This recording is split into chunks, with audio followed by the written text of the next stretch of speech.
माँ बिना मायका। माँ से जुड़ा है मायका। माँ के बिन ना होने का सूनापन, पिता का अकेलापन और उनकी बेटी का इंतज़ार कैसे नहीं देख पाई मैं। बच्चों की गर्मियों की छुट्टियाँ लगे अभी 2 ही दिन हुए थे। सुबह सुबह पापा का कॉल आ गया। बोले, बेटा कब आओगी? मैंने अनमने मन से बोल दिया, पापा कुछ पक्का नहीं है, ऋषि टूर पर गए हैं, उनके आने के बाद देखती हूँ।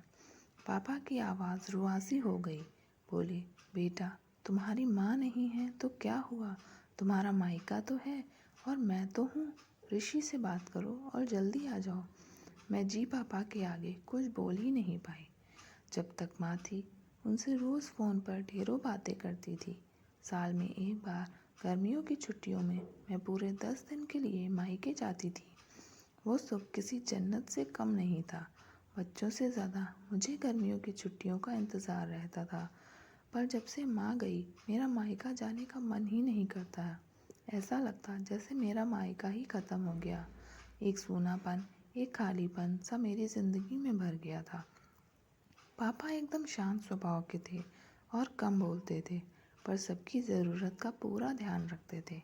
ऐसा नहीं कि मैं पापा को प्यार नहीं करती थी, पर बचपन से मैं माँ के ज़्यादा करीब थी, या यूँ कहूँ कि वे मेरे दिल के सबसे करीब थी। अपने सारे सुख दुख एक सहेली की भांति मैं उनसे साझा करती थी। आज सुबह सुबह पापा का कॉल आया तो उन्हें मना नहीं कर पाई। पापा का दिल रखने के लिए ऋषि से बोलकर अगले ही हफ्ते की टिकट करवा लिए और पहुंच गई मायके। जैसे ही दरवाजे पर पहुंची माँ की याद आ गई। ऐसा लगा जैसे वो अभी बाहर निकलकर मुझे गले लगा लेंगी। सोच के आंखें भर आईं, किंतु आज माँ की जगह पापा बाहें फैलाए मेरा इंतज़ार कर रहे थे। सालों बाद पापा को गले लगा के खूब रोई। पापा ने अपने आंसू छुपाते हुए प्यार से मेरे सिर पर हाथ फेरा तो दिल थोड़ा हल्का हो गया। बहुत दिन बाद पापा को देखा, कमज़ोर लग रहे थे।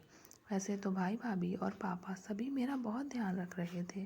बच्चे तो अपने खेल और मस्ती में व्यस्त हो गए थे, पर ना जाने क्यों मेरी नज़रें हर पल जैसे माँ को ही ढूंढती थीं।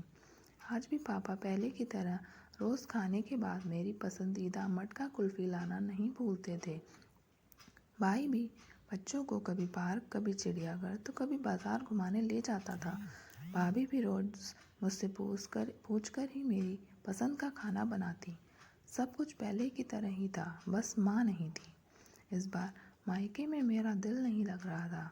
माँ की कमी मुझे बहुत खल रही थी। ऋषि को कॉल करके मैंने 2 दिन बाद का टिकट करवा लिया। सबने मुझे रोकने की बहुत कोशिश की, पर मैं नहीं मानी। देखते ही देखते मेरे जाने का समय आ गया। आज शाम की ट्रेन से मेरी घर वापसी थी। मैंने सामान पैक करके रख लिया था, बस पापा का इंतज़ार कर रही थी। पापा ना जाने सुबह से बिना बताए कहाँ चले गए थे। उनका मोबाइल भी नहीं लग रहा था। मन घबरा रहा था, बिना बताए आखिर कहाँ गए। इधर मेरी ट्रेन का समय भी होता जा रहा था। समझ नहीं आ रहा था कि क्या करूं। तभी पापा का कॉल आया। बोले, गुड़िया तुम लोग स्टेशन पहुंच जाओ, मैं सीधे वहीं पहुंच रहा हूं। हम लोग स्टेशन पहुंच गए। ट्रेन सही समय पर थी। पापा स्टेशन पर हमारा इंतज़ार कर रहे थे।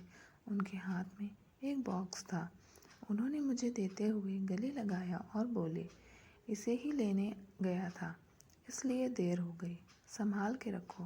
मैंने आश्चर्यचकित होकर पूछा, इसमें क्या है? पापा की आंखें भर आईं। अपने आंसू पोंछते हुए बोले, तुम्हारी माँ का प्यार। कुछ समझती तभी ट्रेन आ गई। हमें ट्रेन में बैठा के पापा और भाई ने विदा कर दिया। मेरी नज़रों से ओझल होने तक पापा वहीं खड़े हाथ हिलाते रहे। मैं भी एकटक न जाने कब तक बाहर खिड़की से उन लोगों को निहारती रही। तभी बेटे ने आवाज़ दी और मेरे हाथों में एक चिट्ठी थमाते हुए कहा, मम्मी नाना जी ने ये आपके लिए दिया है। मैंने तुरंत चिट्ठी खोली। मेरी प्यारी गुड़िया रानी, सदा खुश रहो। जब तक तुम्हारी माँ थी तुम्हारी हर छोटी बड़ी बात का ख्याल रखती थी।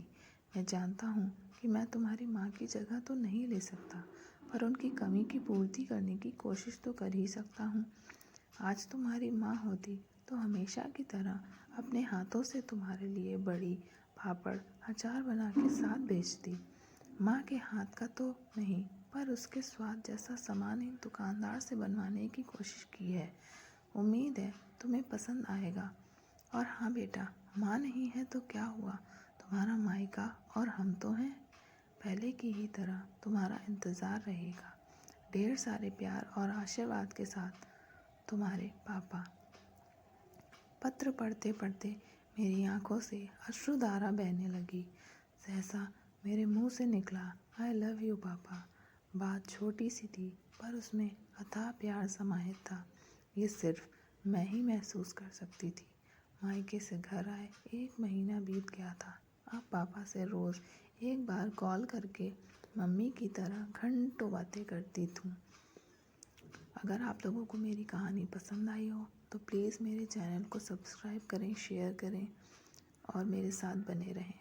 धन्यवाद।